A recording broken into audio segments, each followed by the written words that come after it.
Hello বন্ধুরা, welcome back to review express. তো বন্ধুরা, আজকে আমরা যে সিনেমার রিভিউ করব তার নাম হলো দ্য কার্স অফ লা লর্না। বন্ধুরা, এই সিনেমাটি কনজিউরিং ইউনিভার্সেরই একটি স্পিন অফ সিনেমা। এই সিনেমাটি এসেছিল 2019 সালে। বন্ধুরা, এই সিনেমাটি শুরু হয় 1673 খ্রিস্টাব্দে মেক্সিকোতে, যেখানে দেখানো হয় একটি হাসি খুশি পরিবারকে। এই পরিবারের যে স্বামী স্ত্রী ছিলেন তাদের 2 সন্তান ছিল, কিন্তু সেই স্বামীটি কিছু সময় পরে একটি সুন্দর মেয়ের প্রেমে পড়ে যান এবং তার প্রথম স্ত্রীকে ছেড়ে চলে যান। তখন তার সেই প্রথম স্ত্রীটি তার স্বামীকে শিক্ষা দেওয়ার জন্য নিজের 2 সন্তানকে জলে ডুবিয়ে মেরে ফেলেন। এবার বন্ধুরা, যখন স্ত্রীটি নিজের ভুল বুঝতে পারেন তখন তিনি সেখানে বসে কাঁদতে শুরু করেন এবং শেষে নিজের আত্মহত্যা করেন। এরপরে বন্ধুরা, কাহিনী শিফট হয় 300 বছর পর 1973 সালের লস অ্যাঞ্জেলেসে। সেখানে দেখানো হয় অ্যানা নামের একটি মহিলাকে, যার 2 সন্তান আছে। একজনের নাম হলো স্যাম এবং আরেকজনের নাম হলো ক্রিস। তিনি একটি অফিসে কাজ করেন, যার কাজ হলো বিভিন্ন জায়গায় শিশুরা কেমন অবস্থায় রয়েছে, তাদের ঠিকমতো দেখাশোনা হচ্ছে কিনা সেটা পর্যবেক্ষণ করা। অ্যানার কাছে সে সময় একটি কেস ছিল, যে কেসটি সম্পর্কিত ছিল একটি প্যাট্রিশিয়া নামক মহিলার সঙ্গে। প্যাট্রিশিয়ার 2 সন্তান ছিল। অ্যানা প্রচুর দিন ধরে এই কেসটি দেখছিল।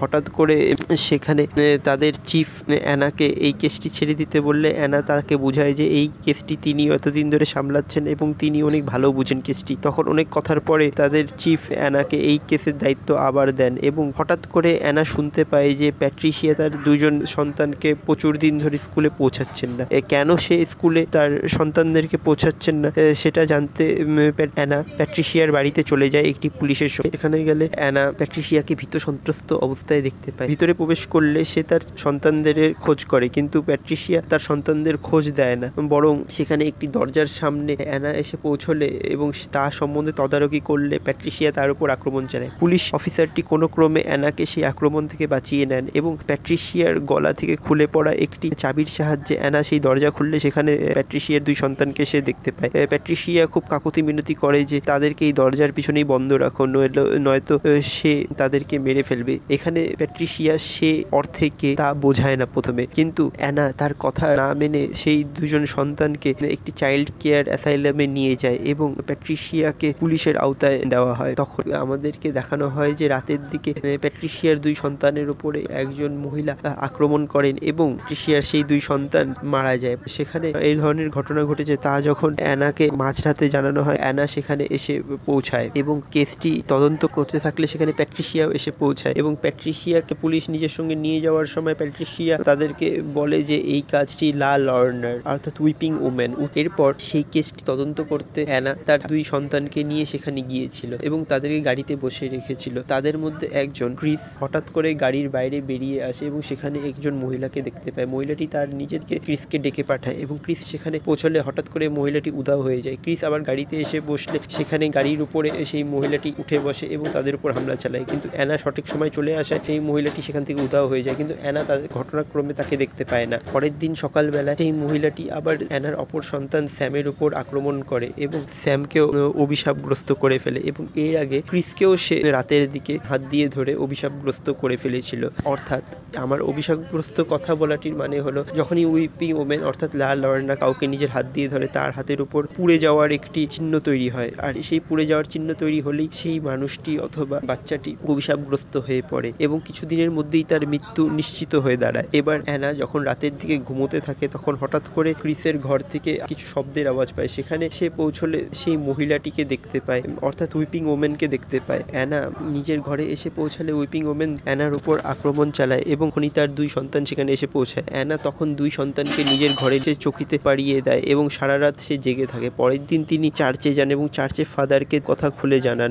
ফাদার তখন বলেন এই ধরনের কালো শক্তি এই পৃথিবীতে বিরাজ করে এবং এটা সত্যি যে এদের সঙ্গে পেরে ওঠা খুব সহজ ব্যাপার নয়। তখন অ্যানা আস্তে আস্তে এই ধরনের ঘটনাগুলি বুঝতে শুরু করে। সে প্যাট্রিশিয়ার সঙ্গে গিয়ে দেখা করে। প্যাট্রিশিয়া তাদেরকে জানায় যে লা লর্নাই আমার 2 সন্তানকে মেরেছে এবং এখন তোমার সন্তানেরাও মারা যাবে এই লা লর্নার হাত। লা লর্নাকে আমি কথা দিয়েছি তিনি যেন তোমার সন্তানকে সে মেরে ফেলে এবং বদলে নিজের সন্তানকে যেন ফিরিয়ে দেয়। এবার অ্যানা বাড়িতে ফিরে আসলে সেখানে ক্রিসের সঙ্গে কিছু কথা বলতে থাকে এবং সেই সময় ক্রিসের উপর হামলা এবং ক্রিসকে সে কোনো মতে বাঁচিয়ে নেয় এবং ক্রিসকে হসপিটালে নিয়ে যায়। হসপিটালে নিয়ে গেলে ডাক্তার ক্রিসের হাতে পুড়ে যাওয়ার চিহ্ন দেখতে পেয়ে পুলিশকে জানিয়ে দেয়। তখন অ্যানার বাড়িতে শিশু পর্যবেক্ষকেরা এসে পৌঁছান এবং তার বাচ্চাকে তদারকি করেন যে অ্যানা অ্যানা কোনো রকমভাবে তার বাচ্চাদেরকে হিউমিলিয়েট করছে কিনা। তারা চলে গেলে অ্যানা ক্রিসের সঙ্গে কথা বলে এবং ক্রিস তাকে সম্পূর্ণ ঘটনাটি খুলে বলে যে কিভাবে সে উইপিং ওমেনকে দেখতে পেল এবং উইপিং ওমেন তাকে অভিশাপগ্রস্ত করে দিল। এরপর সেই সময় স্যাম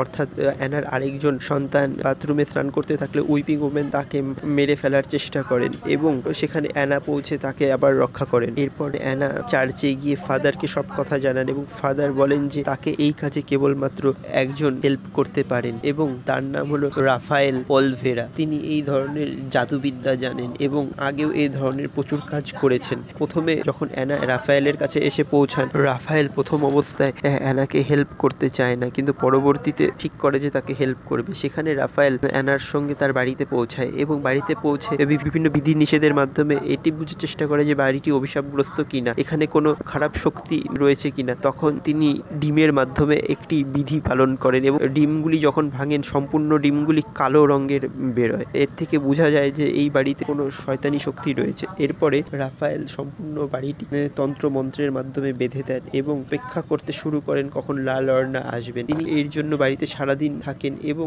রাত্রি হলে সারা বাড়িতে মোমবাতি জ্বালিয়ে দেন এবং একটি মোমবাতির ঘেরায় অ্যানা এবং তার দুই সন্তানকে বন্দী করেন। কিন্তু লা লর্না যখন পৌঁছে যায় সেখানে এক ঝটকাতে সম্পূর্ণ বাতি নিভিয়ে দেন এবং একে একে অ্যাটাক করা শুরু করেন। তিনি প্রথমে অ্যানার ওপর অ্যাটাক করেন এবং তারপর ক্রিসের ওপর অ্যাটাক করেন, কিন্তু সেই সময় রাফায়েল সেখানে পৌঁছে তাদেরকে কোনো ক্রমে তার হাত থেকে বাঁচিয়ে দেয়, কিন্তু লা লর্নাকে তিনি সম্পূর্ণরূপে শেষ করতে পারেন না। এরপর লা লর্না আবার বাড়ির ভিতরে ঢোকার চেষ্টা করলে তিনি ফায়ার ট্রির গুঁড়ো সম্পূর্ণ বাড়িতে ছড়িয়ে দেন, অর্থাৎ বাড়ির দরজাগুলিতে ছড়িয়ে দেন।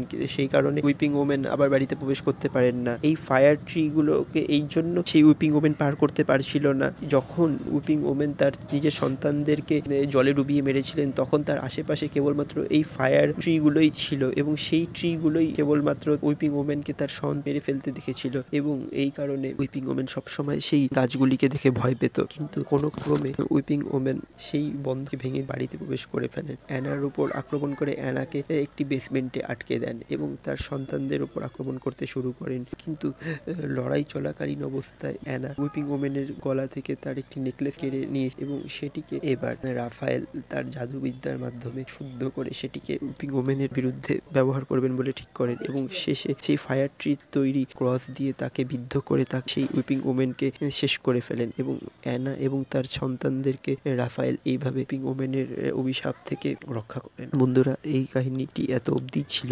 আশা করি আপনাদের এই সিনেমার কাহিনী ভালো লেগেছে। বন্ধুরা, এই সিনেমাটি মডারেট হিট বক্স অফিসে, তবু ওয়ান টাইম ওয়াচের জন্য আমি এই সিনেমাটি আপনাদেরকে রেকমেন্ড করব।